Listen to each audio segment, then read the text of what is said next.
रेवती दिया का तुला समजत कसं नाही? काहीतरी महत्वाचं बोलत असतील, तू मध्येच गेलीस तर डॅडींना ते आवडणार नाही आणि ते काहीतरी चिडून बोलले तर ते तुला सहन होणार नाही म्हणून म्हणतेय नको जाऊस. तसंच काही कारण असल्याशिवाय डॅडी नाही थांबणार.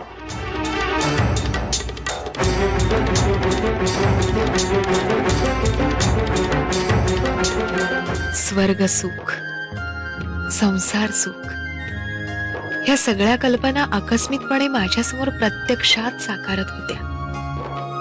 विभासच्या आयुष्यात मी अगदी एकरूप झाले होते, इतकी की गुरुजी आणि आश्रम याचाही नकळत विसर पडला होता. जा बघ कोण रे आलं.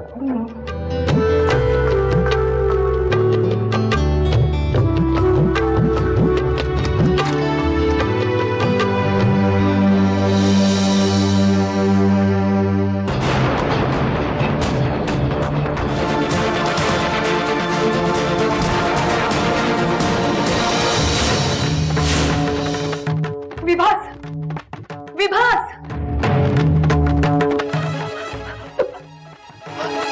तो आलाय. तो कोण? तो बाहेर आलाय.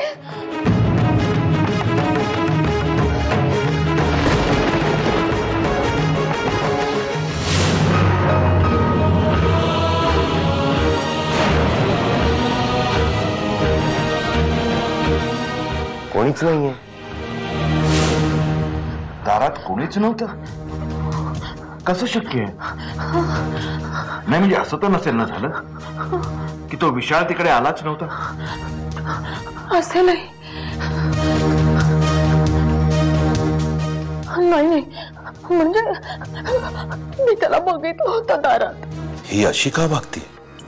ऍक्सिडेंट मध्ये मार लागल्यामुळे हिच्या डोक्यावर परिणाम तर नाही झाला? विशालला दारात बघितल्याचं मी विभासला सांगितलं. विशाल खरंच आला होता. माझा पाठलाग करत तो इथे येऊन पोहोचला.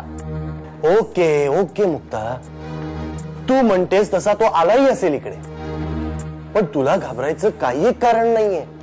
मी आहे ना तुझ्या बरोबर. धड जेवली सुद्धा नाहीयेस तू आज. हे एवढं दूध घे, म्हणजे शांत झोप लागेल. मुक्ता, मुक्ता, मुक्ता, अगं त्यानंतर विभास आणि मी एकमेकांच्या आणखी जवळ आलो. अगं लाजतेस काय आता तू?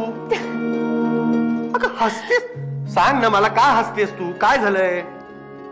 हा?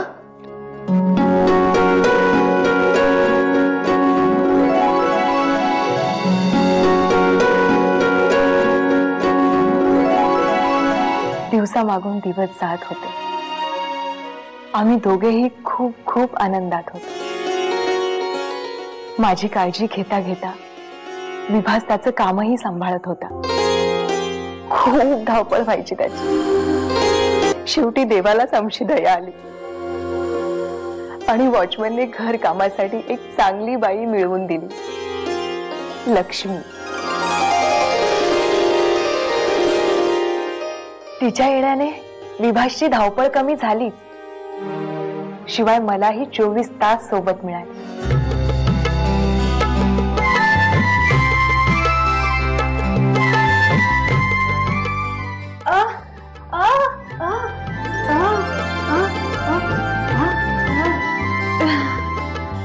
लक्ष्मी, अगं आज मला बरं वाटतंय.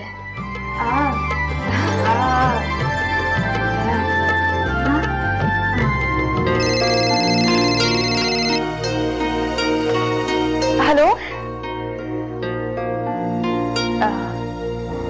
हो, हा बोलतीये.